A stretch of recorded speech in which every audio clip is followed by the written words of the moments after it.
কি বলছেন আর কেনই বা আয়াতটা নাজিল হলো।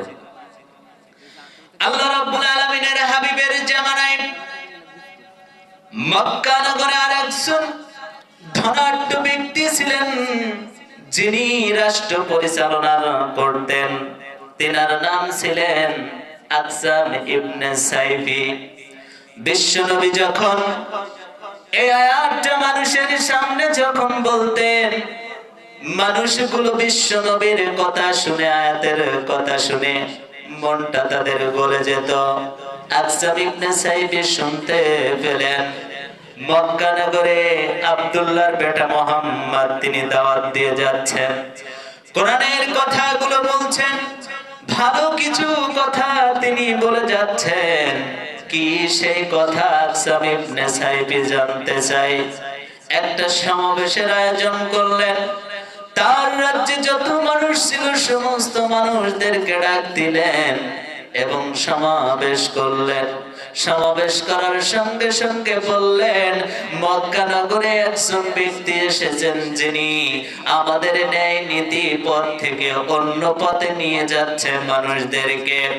আমি আকসাম ইবনে সাইফি ওই ব্যক্তির কাছে যেতে চাই, ওই ব্যক্তির সম্পর্কে জানতে চাই, কি কারণে সেই ব্যক্তি মক্কা নগরে সেই দাওয়াতগুলো দিচ্ছে, আমাদের নীতি কি তার কাছে ভালো লাগে না।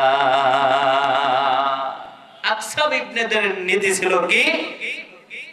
দুর্গা পূজা করা, দেব দেবীদের পূজা করা, 18 কোটি মূর্তির পূজা করা ইত্যাদি ছিল তাদের স্বভাব এবং চরিত্র।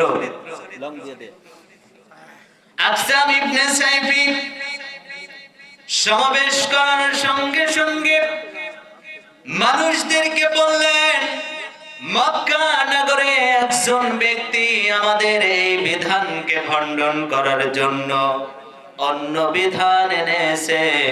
ওই ব্যক্তিকে দেখার জন্য আমি আকসাম ইবনে সাইফি যেতে চাই।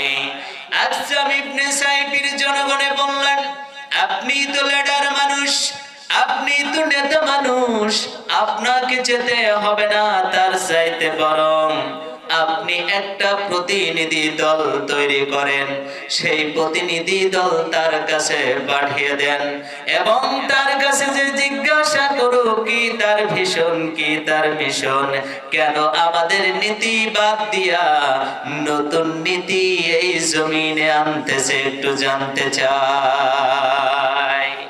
আকসাম ইবনে সাইফি বললেন,